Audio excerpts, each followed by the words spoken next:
Presume you know what I can do with this. I know what you can do against one vampire. But against 20?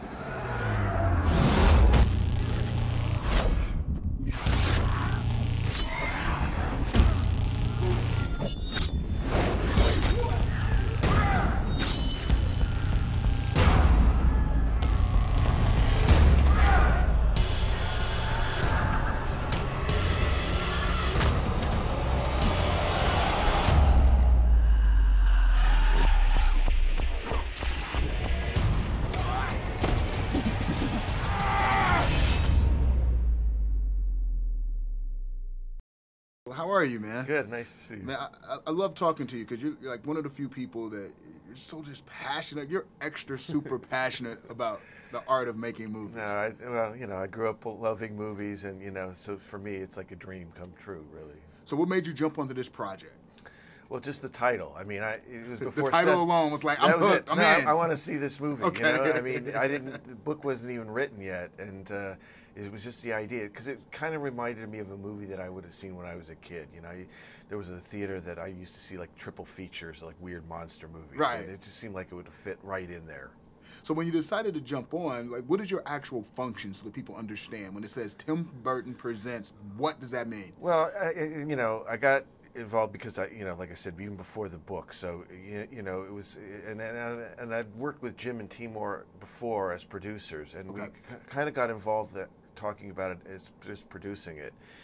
But after talking to Timur, I just realized, you know, well, you should do, you know, he just was so passionate about it, had such good ideas about it that I said, you know, I want to see your version of this movie. So my job was just to help support, get the movie made, and do, you know, and you know, because for me, when I direct a film, it's hard for me to watch them. So now that, you know, it's done by this great director, I can be involved with the project and then actually enjoy watching it. So first for me. Totally understood. So how would you describe this movie? Is it a mashup, faux history? Well, we kind of figured, we sort of treated it like it's the real story of Abraham Lincoln. You know, I mean, there was something about it, just looking at historical things, and that's what I think Seth did so great in the book, is that it follows historical events. It just sort of tells the real story of the vampire. Yeah, because the timeline is completely accurate. Yeah, no, and it follows, you know, and also I remember looking at pictures of Lincoln as a child, and he just had such a strange, compelling, kind of haunted quality to him. It made sense. You know, he looked like he's up at night hunting vampires. You know, it just made sense. It was just something there. There's something of his essence. Yeah, I mean, even if you didn't know Lincoln, if you just looked at pictures of all the presidents, you'd still pick him out. He's the one. He's something very, very compelling about him. Speaking of the list of presidents of the United States, who would you cite as one of your favorites and why? Well, I think Lincoln is obviously the most. He's the most iconic, I think, of all the presidents, just because, again, you just look at pictures of him, and I think that there's a complexity to him that seems different than other presidents. I mean, that's, you know, we always talked about him almost kind of like the original superhero, you know, kind of, he's had that kind of weird light and dark duality of Batman in a way, you know, he has his day job and he's got his night job, you know, that kind of a vibe that made him seem like, you know, the original model for a superhero.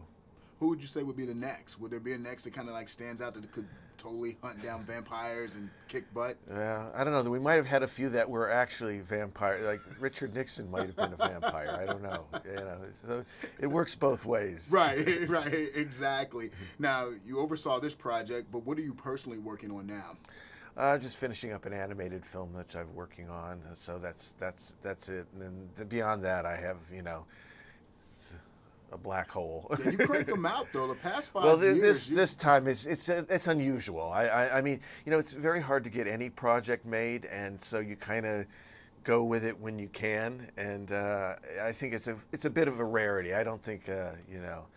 Well, I am a human being. I'm not a machine. Right, I understand that. But if you don't do anything else though, keep that passion and keep that fire, man. Because you deliver, man. I like that. You know, I mean, I feel so lucky to be able to, you know, be involved with movies. So, you know, that keeps you going. I mean, it's the way it is.